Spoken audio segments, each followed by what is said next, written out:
الحمد للہ الذی فضل سیدنا و مولانا محمدا صلی اللہ علیہ وسلم علی العالمین جمیعا وأقامه يوم القيامة للمذنبين المتلوثين الخطائين الهالكين شفيعا فصلى الله تعالى وسلم وبارك عليه وعلى كل من هو محبوب ومرضي لديه صلاة تبقى وتدوم بدوام الملك الحي القيوم ونشهد أن لا إله إلا الله وحده لا شريك له ونشهد أن محمدا عبده ورسوله بالهدى ودين الحق أرسله أما بعد فأعوذ بالله من الشيطان الرجيم بسم الله الرحمن الرحيم كنتم خير أمة أخرجت للناس تأمرون بالمعروف وتنهون عن المنكر صدق اللہ مولانا العظیم۔ معزز حضرات،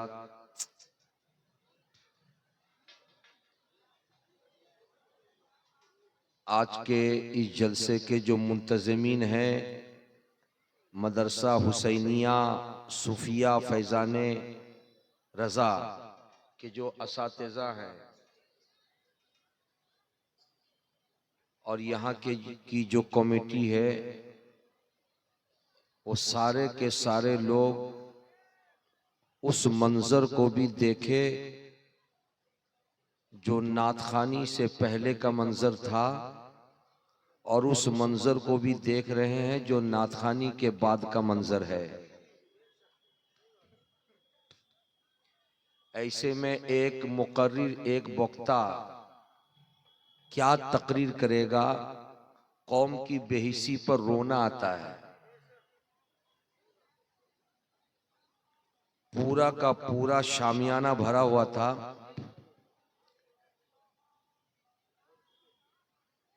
اور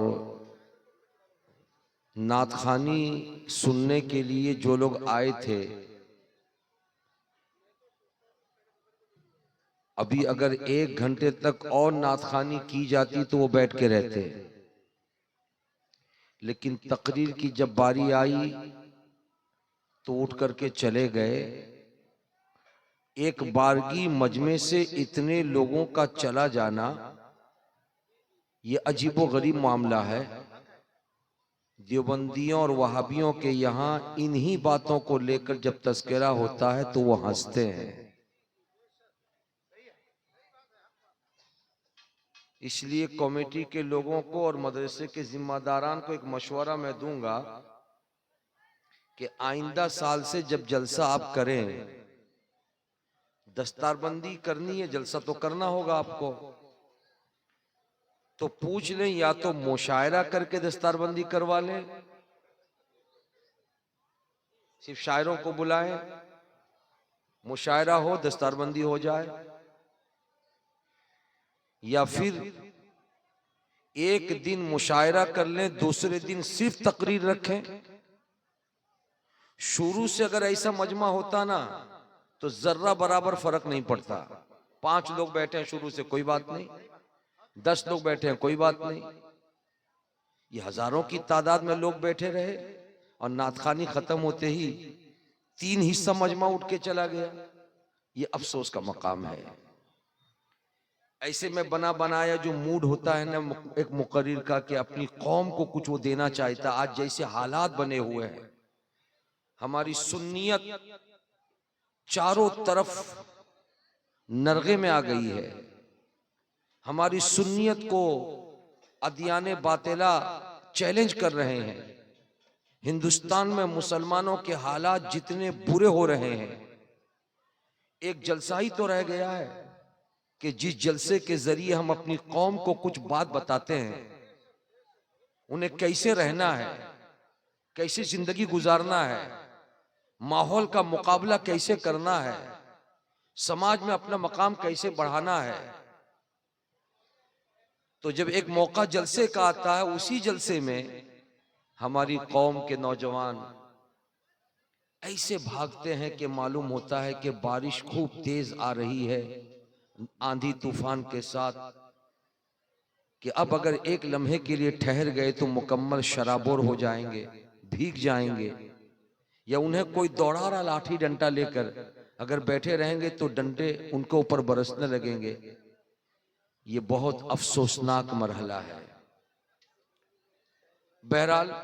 مجھے مدعو کیا ہے مدرسے کے منتظمین نے، اراکین نے، کمیٹی کے لوگوں نے، مدرسے کے مدرسین نے، اس لیے مجھ کو تھوڑی دیر آپ لوگوں کے سامنے تقریر کرنی ہوگی۔ آپ حضرات ذرا سا میرا ساتھ دیں، پیچھے جو بیٹھے ہیں تھوڑی سی تکلیف ہوگی، ذرا سا سامنے آ جائیے، جو خالی جگہ اس کو پر کر لیجئے۔ زیادہ دیر تقریر نہیں کروں گا میں، تھوڑی دیر تقریر کروں گا، ذرا سا آپ آگے آ جائیے۔ بھائیوں